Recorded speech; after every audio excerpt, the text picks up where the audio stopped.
Narinig mo na ba ang pakiramdam na may isang babae na parang kakaiba ang kilos kapag nasa paligid ka? Hindi niya diretsyong sinasabi, pero may mga maliliit na palatandaan na parabang sumisigaw, "Gusto kita." Ang tanong, kapatid, marunong ka bang magbasa ng mga palatandaang ito? Maraming lalaki ang hindi nakakapansin. Nakatuon sila sa salita, sa diretsyong pag-aamin, sa mga bagay na halata.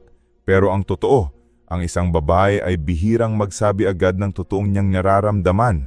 Mas pinipili niyang ipakita sa pamamagitan ng kilos, ng tingin, ng oras na ibinibigay niya. Kaya't kung hindi mo alam ang mga senyales, baka tuluyang lumipas ang pagkakataon. Sa video na ito, ibabahagi ko sa iyo ang 10 malinaw na palatandaan na gusto ka ng babae. Hindi ito mga hula-hula lang. Ito ay mga obserbasyon na napatunayan sa totoong buhay at sinusuportahan ng mga prinsipyo ng Stoicism.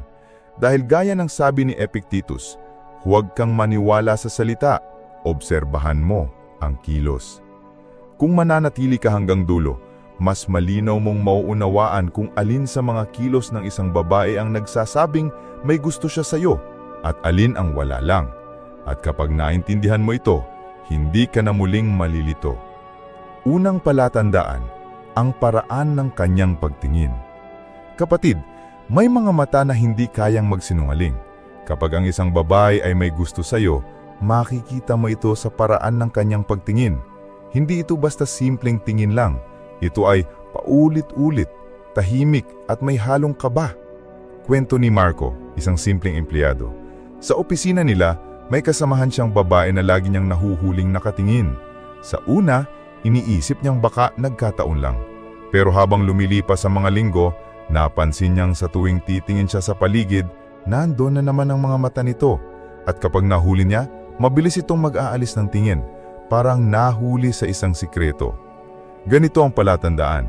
Hindi ito palaging lantad o halatang malandi. Minsan nga, mahiyain pa.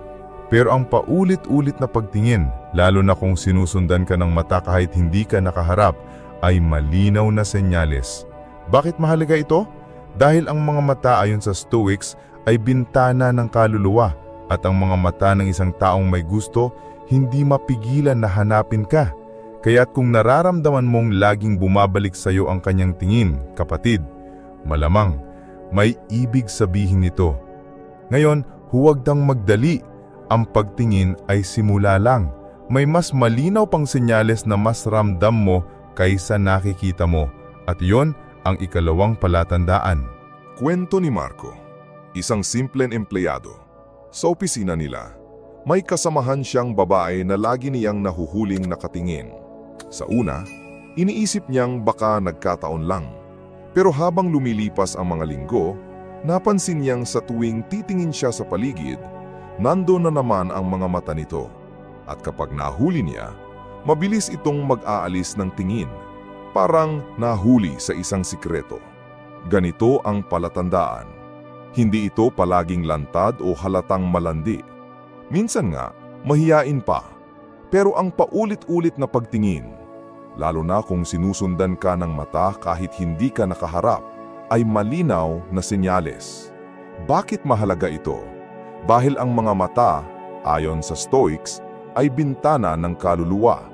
At ang mga mata ng isang taong may gusto, hindi mapipigilan na hanapin ka.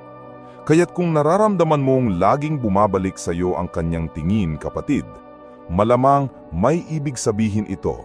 Ngayon, huwag kang magmadali. Ang pagtingin ay simula lang. May mas malinaw pang senyales na mas ramdam mo kaysa nakikita mo. At iyon ang ikalawang palatandaan. Narinig mo na ba ang pakiramdam na may isang babae na parang kakaiba ang kilos kapag nasa paligid ka?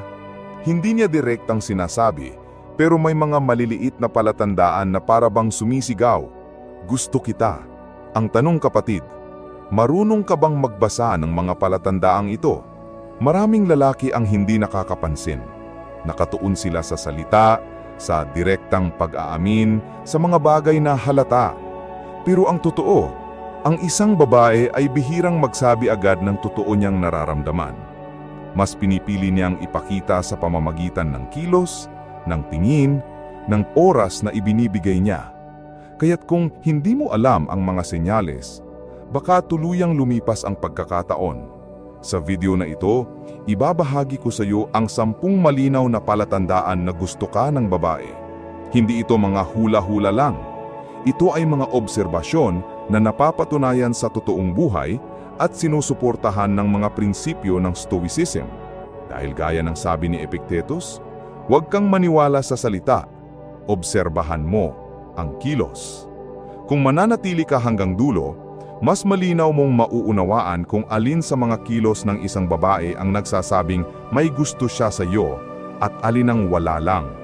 At kapag naintindihan mo ito, hindi ka na muling malilito. Unang palatandaan, ang paraan ng kanyang pagtingin. Kapatid, may mga mata na hindi kayang magsinungaling. Kapag ang isang babae ay may gusto sa iyo, makikita mo ito sa paraan ng kanyang pagtingin. Hindi ito basta simpleng tingin lang. Ito ay paulit-ulit, tahimik, at may halong kaba. Kwento ni Marco, isang simpleng empleyado. Sa opisina nila, may kasamahan siyang babae na lagi niyang nahuhuling nakatingin. Sa una, iniisip niyang baka nagkataon lang. Pero habang lumilipas ang mga linggo, napansin niyang sa tuwing titingin siya sa paligid, nandun na naman ang mga mata nito. At kapag nahuli niya, mabilis itong mag-aalis ng tingin, parang nahuli sa isang sikreto. Ganito ang palatandaan. Hindi ito palaging lantad o halatang malandi. Minsan nga, mahiyain pa. Pero ang paulit-ulit na pagtingin, lalo na kung sinusundan ka ng mata kahit hindi ka nakaharap, ay malinaw na senyales. Bakit mahalaga ito? Dahil ang mga mata, ayon sa mga Stoics, ay bintana ng kaluluwa. At ang mga mata ng isang taong may gusto, hindi mapipigilan na hanapin ka. Kaya't kung nararamdaman mong laging bumabalik sa iyo ang kanyang tingin, kapatid, malamang may ibig sabihin ito. Ngayon, huwag kang magmadali. Ang pagtingin ay simula lang. May mas malinaw pang senyales na mas ramdam mo kaysa nakikita mo.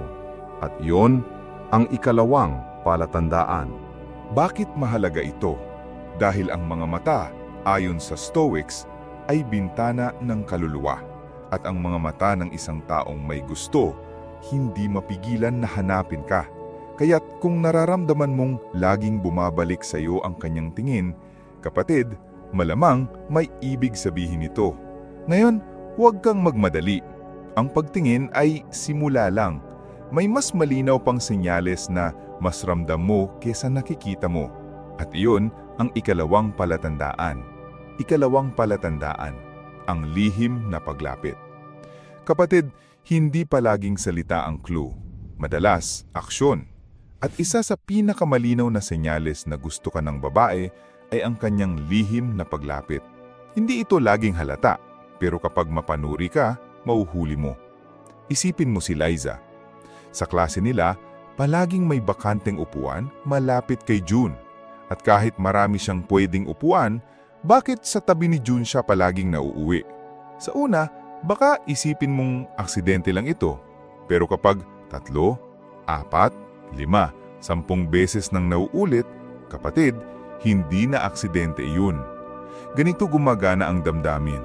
Kapag gusto ka ng babae, subconsciously hinahanap niya ang presensya mo. Kahit sa gitna ng maraming tao, parang may magnet na humihila sa kanya papalapit sa iyo. Hindi man siya magsalita, pero ang kanyang katawan ang nagsasalita para sa kanya. Sa perspektibo ng Stoicism, ito'y maihahambing sa oikiosis, ang natural na paghahanap ng tao sa kung saan siya ligtas. Kung ikaw ang madalas niyang pinupuntahan, ibig sabihin, ikaw ang nagiging ligtas niyang lugar. At ang babaeng nakakahanap ng comfort sa iyo, kapatid, ay siguradong may nararamdaman ng mas malalim. Ikatlong palatandaan, ang oras na inilalaan niya. Mahalaga ang oras. Hindi ito nabibili, hindi na ibabalik. Kaya't kapag ang isang babae ay naglalaan ng oras sa iyo, kahit sa gitna ng kanyang abala, malaking senyales iyon na may halaga ka sa kanya. Kwento ni Rafael, abala siya sa trabaho at minsan ay hindi na niya napapansin ang paligid. Pero napansin niya ang kaibigan niyang si Ann na laging naandoon. Kung kailangan niyang kumain, may dala itong pagkain. Kung pauwi na siya, bigla itong sasabay kahit hindi naman iyon ang direksyon ng bahay niya. Sa una, naisip ni Rafael na baka simpleng mabait lang ito. Pero habang tumatagal, nakita niya, siya lang pala ang pinadadalhan nito ng ganoong atensyon. Ganito kapatid, kung may babae na handang ibigay ang kanyang oras sa iyo, kahit simpleng minuto lang ng pagchat-chat, kahit ilang hakbang ng pagsabay sa iyo pauwi, huwag mong maliitin. Dahil oras ang pinakamahalagang bagay na meron siya. At kung binibigay niya iyon sa iyo, ibig sabihin, pinahahalagahan ka niya. Ayon kay Seneca, hindi maikli ang oras, ngunit madalas ay sinasaya natin ito. Kaya't kapag ang isang babae ay hindi nagsasayang ng oras niya sa iba, kundi ibinubuhos sa iyo, kapatid, malinaw na palatandaan yon ng kanyang pagkagusto. Ngayon, nakikita mo na ba ang pattern? Una, ang kanyang mga mata. Pangalawa, ang kanyang lihim na paglapit. Pangatlo, ang kanyang oras. Pero hindi pa ito ang pinakamalakas na senyales. Dahil ang ikaapat na palatandaan, hindi lang kilos o oras, kundi mismong pagbabago sa kanyang ugali. Ikaapat na palatandaan, ang pagbabago ng kanyang ugali. Kapatid, napansin mo na ba na may mga babae na parang ibang tao kapag nasa paligid mo? Sa tropa, malakas ang tawa, matapang magsalita, pero kapag ikaw ang kaharap, biglang mahinhin, mainyot, at parang nag-iingat sa bawat kilos. Hindi ito palaging sinasadya, madalas kusa itong lumalabas. Si May, kilala sa kanilang opisina bilang prangka at palaban.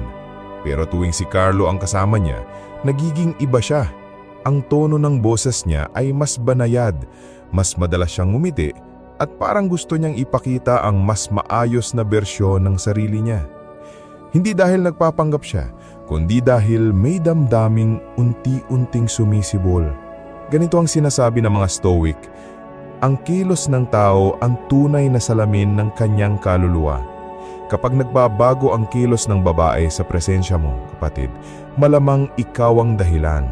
At ang pagbabagong yun ay senyales ng mas malalim na nararamdaman. Ikalimang palatandaan, ang maliit na pag-aalaga. Hindi lahat ng alaga ay kailanang enggrande. Minsan, sa pinakamaliit na kilos, makikita mo ang pinakamatinding mensahe. Kapag may gusto sa iyo ang babae, madalas ay nagiging maalaga siya sa simpleng bagay. Kwento ni Andre, laging pinapansin ng kaibigan si Liza kung kumain na ba siya o kung nakauwi na siya ng maayos. Minsan, magdadala pa ito ng tubig kapag inuubo siya. Sa una iniisip ni Andre na baka natural lang na mabait si Liza. Pero napansin niya, siya lang ang tinatrato nito ng ganoon. Hindi ibang tropa, hindi ibang kakilala, siya lang. Kapatid, tandaan mo, ang babae ay natural na maalaga, pero kapag ang special na atensyon ay nakatuon lang sa iyo, hindi yun aksidente. Yun ay palatandaan. Sa Stoicism, may konsepto ng amor fati, ang pagmamahal sa lahat ng dumarating. Kung isang babae ay kusang naglalaan ng alaga sa iyo, ibig sabihin, tanggap ka niya bilang bahagi ng kanyang mundo. Kung gusto mong matuto pa ng ganitong mga aral at sikreto, lalo na kung paano mo mababasa ang kilos at puso ng babae gamit ang karunungan ng Stoicism, huwag mong kalimutan mag-subscribe at i-on ang notification bell. Dito kapatid, sama-sama nating hinuhubog ang sarili para maging lalaki na buo ang loob at malinaw ang direksyon. At kung iniisip mong tapos na tayo sa mga senyales, nagkakamali ka. Dahil ang ika-6 na palatandaan ay hindi na lang kilos o oras. Ito ay mas malapit at mas emosyonal. Ika-6 na palatandaan, ang paghahanap ng maliit na koneksyon. Kahit simpleng bagay lang kapatid, mapapansin mong laging may paraan ng babae para makipag-ugnayan kapag may gusto siya. Hindi palaging malalaking gesture, minsan napakaliit lang, pero paulit-ulit. Kwento ni Mia, halos araw-araw may chat siya kay Jordan, hindi palaging seryoso. Nakapanood ka na ba nung bagong series? O kaya ay, kumain ka na ba? Sa totoo lang, hindi naman gaanong kahalaga ang tanong, pero bakit niya tinatanong pa rin? dahil gusto niyang mapanatili ang koneksyon. Gusto niyang maramdaman ni Jordan na siya ay parte ng araw niya. Ganito ang palatandaan. Kung may babae na palaging may dahilan para makausap ka, kahit nonsense minsan, ibig sabihin, hindi ka nawawala sa isip niya. Hindi yun aksidente, yun ay patunay ng attraction. Sa Stoicism, ito'y tinatawag na simpatheia, ang natural na ugnayan ng tao sa isa't isa. At kapag isang babae ay paulit-ulit na naghahanap ng koneksyon sa iyo, kapatid, ito ay higit pa sa simpleng pakikipagkaibigan. Ikaapat na palatandaan, ang pagbabago ng kanyang ugali. Kapatid, napansin mo na ba na may mga babae na parang ibang tao kapag nasa paligid mo? Sa tropa, malakas ang tawa, matapang magsalita, pero kapag ikaw ang kaharap, biglang mahinhin, mainyot, at parang nag-iingat sa bawat kilos.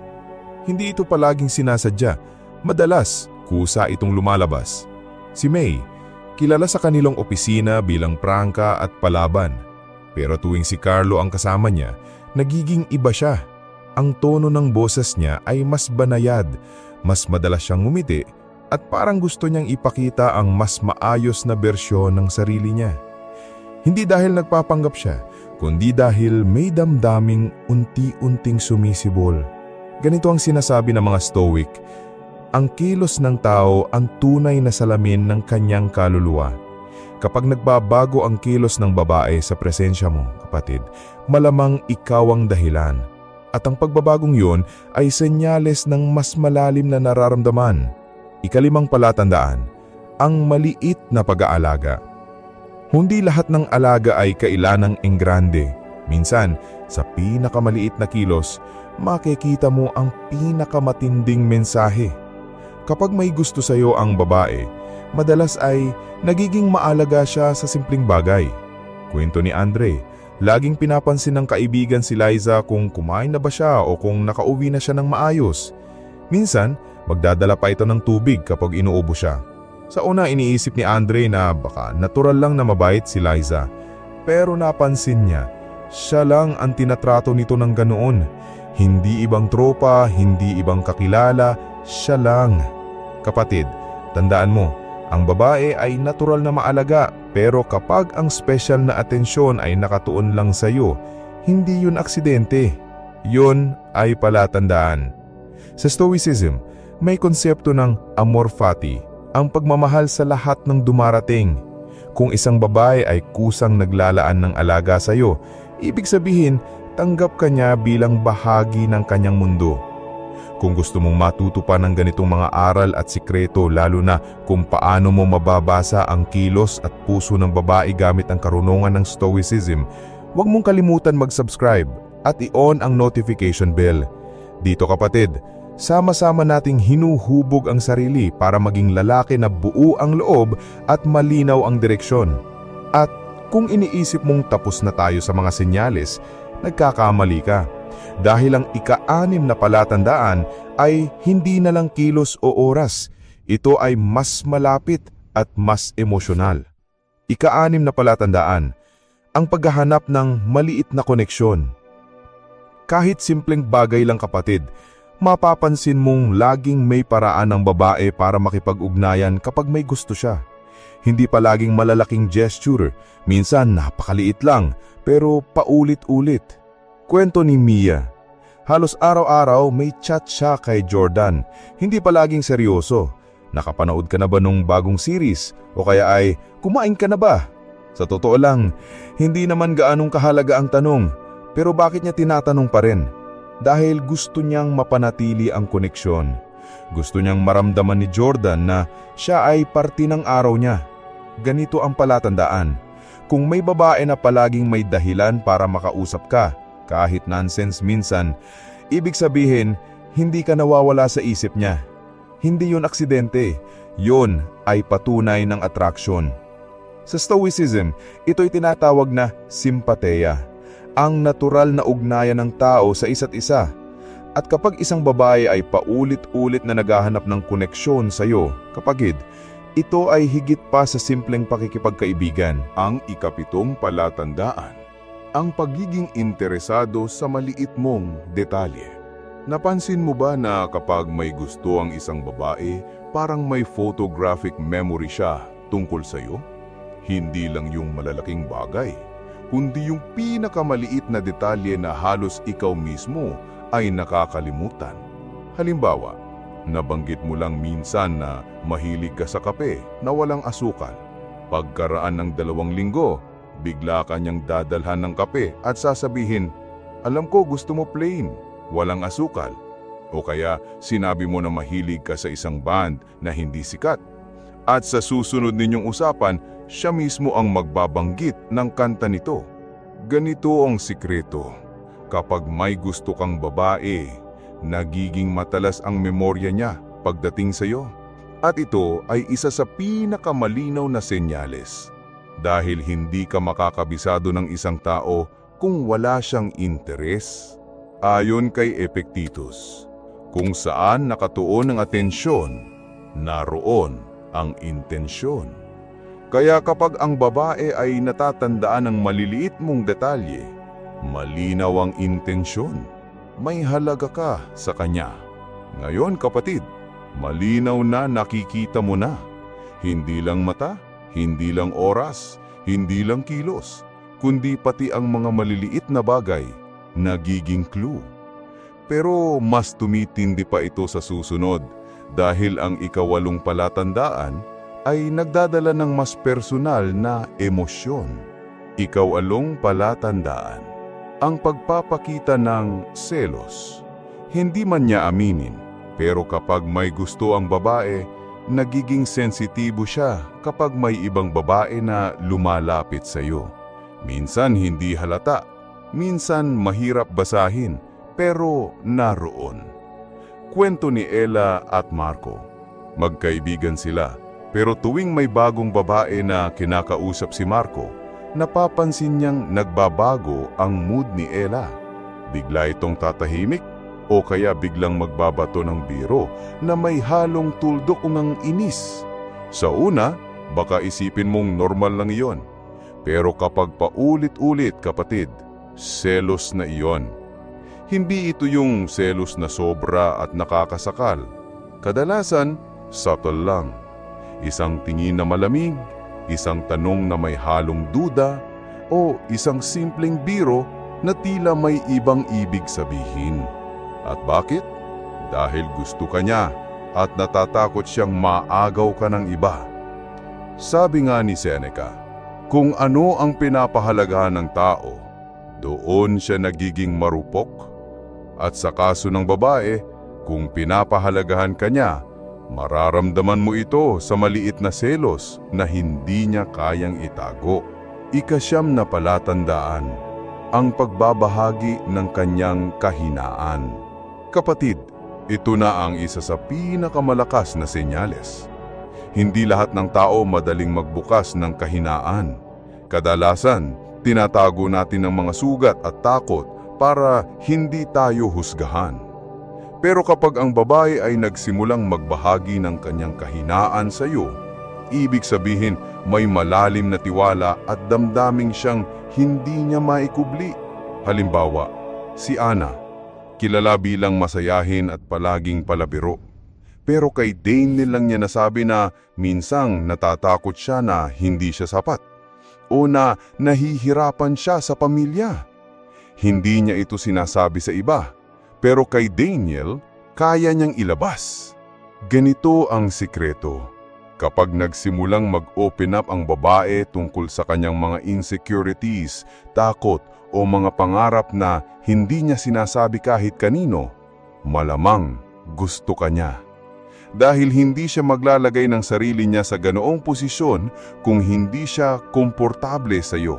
Sa Stoicism, tinuturo ang vulnerability na hindi kahinaan kundi tapang. At kapag ang babae ay nagiging vulnerable sa harap mo, kapatid, isa itong matibay na senyales ng kanyang nararamdaman. Ika-10 palatandaan, ang pagpapahalaga sa presensya mo.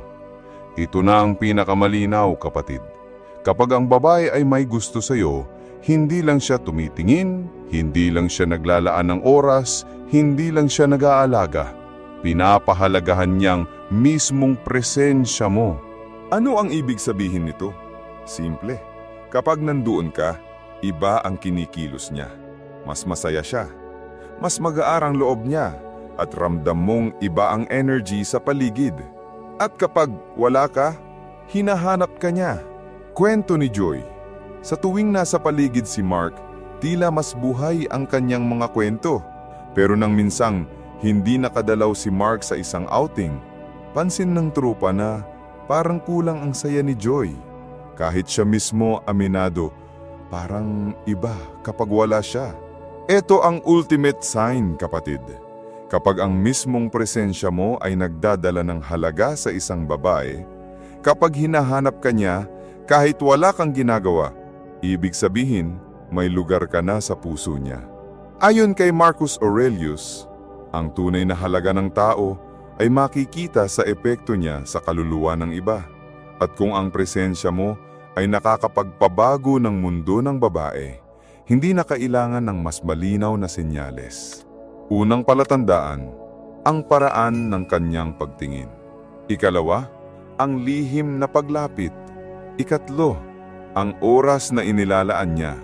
Ikaapat, ang pagbabago ng ugali. Ikalima, ang maliit na pag-aalaga. Ikaanim, ang paghahanap ng koneksyon. Ikapito, ang pagiging interesado sa detalye. Ikawalo, ang selos. Ikasyam, ang pagbabahagi ng kahinaan. Ikasampo, ang pagpapahalaga sa presensya mo. Ito ang 10 malinaw na palatandaan na gusto ka ng babae.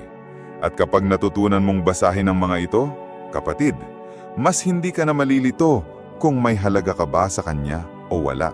Bago tayo magtapos, gusto kong marinig mula sa inyo mismo. Sabihin niyo sa comments kung saan sa inyong bahagi ng Pilipinas o ng mundo kayo nanonood.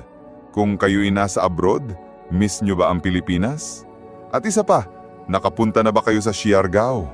Naniniwala ba kayo na doon nyo pwedeng matagpuan ang babaeng para sa inyo? At anong klaseng babae ang gusto nyo? Isulat nyo yan sa baba dahil binabasa namin lahat ng komento.